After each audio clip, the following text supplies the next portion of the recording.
Full disclosure, I got this game for free, but it is not a sponsorship. I love monster catchers, so when I was given the opportunity to play Kadomon Hyper Auto Battlers early, I jumped at the opportunity. Kadomon Hyper Auto Battlers, or just Kadomon for short, is a roguelike auto battler with over 180 unique creatures to battle and collect. At first glance, just by the art style and the fact that it's an auto battler, you can tell this game is inspired by Super Auto Pets. However, there's a lot this game does differently. So we have our starters here, which is Belief, Monku, and Kreese. Kadomon, like Pokemon, has a type chart. There's 11 types and each Kadomon can have up to 3. They work similarly to how they would in Pokemon, but there is some uniqueness. Similar to Pokemon, Kadomon do bonus damage against opponents if their type is super effective. Additionally, if you have multiple of the same type on your team, the type will synergize and cause an effect. The effect is dependent on the type. Now, let's talk about stats. Each Kadomon has 3 stats: health, attack, and speed. Health and attack is pretty self-explanatory. The health is how much damage your Kadomon can take. The attack is how much damage your Kadomon can deal. Speed, however, is represented by this gray bar at the bottom. The higher the stat, the faster the bar fills, allowing your Kadomon to get off attacks more frequently. On top of that, every Kadomon has a unique passive ability. These can turn a battle in your favor if you synergize them well with other Kadomon, so make sure you read each of them. Kadomon also have super attacks, essentially a special move that they have to charge up during battle. Your super attacks are represented by this yellow bar in the middle. Some Kadomon also have keyword augments, which grant them additional abilities. Lastly, each Kadomon has a class they specialize in. There's Attacker, Utility, and Guardian. This is what the Kadomon focuses on during battle. Attacker focuses on dealing damage to the enemies, Utility focuses on using its special attack and passive to help its team, and Guardian focuses on defending itself and its allies. But we get to choose our first Kadomon here. This guy stands out the most to me. Kreese looks pretty cool. This thing is a... what type are you? You're fire, earth type,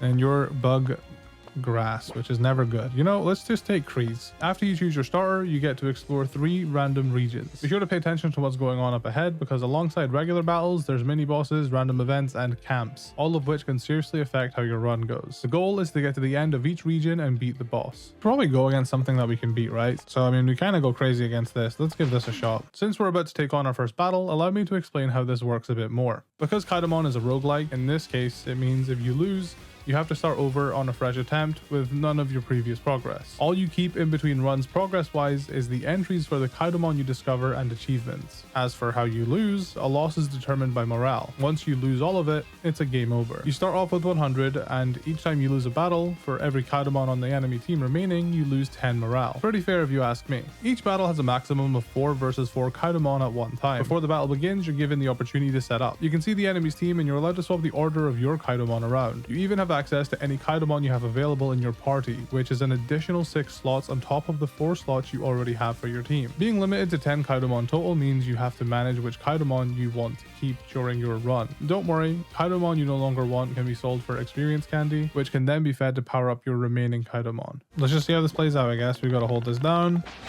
That's really cool. Alright, so get my defense at the start of battle. Shield bash or whatever. Oh, okay, so yeah, he summons this little mushroom guy and slows himself down. I mean, our guy seems to be hauling ass right now, so I'm not concerned. He summoned another one though. Okay, that's kind of cool. He wouldn't be too terrible to have on our team. After a battle ends, regardless if you win or lose, you receive experience and rewards. Once you gain enough experience, your Kadomon will level up and evolve. Every playable unit has 3 stages, as well as a hyper form, which I'll touch on in just a moment. As for the rewards, there are 2 guaranteed rewards, which are 2 money and the ability to recruit one of the Kadomon you just faced. On your first battle, however, you'll get the additional rewards of an item as well as a field effect. Items can be held by your Kadomon. There's consumable items and non-consumable items. To save us both time, I won't go into what each and every single item does, but they're definitely worth paying attention to. Some items, if held by the right Kadomon, can cause them to evolve into their hyper form. Wait, what? Wait, what happened? Is it the flaming belt that did it, or like specific item on level up?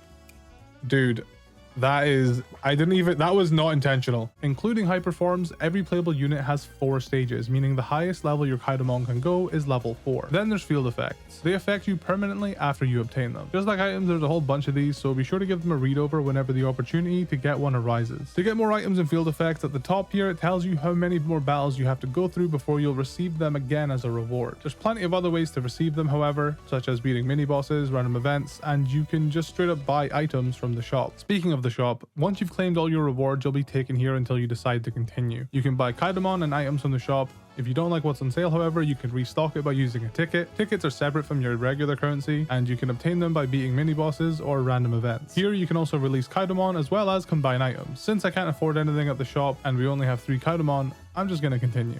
This is the only way we can go now, so let's just go ice dust, why not? You might deceive me, you found your first misprint. Wait, what? Specially colored Kadomon are super rare. I've only seen a handful throughout my research.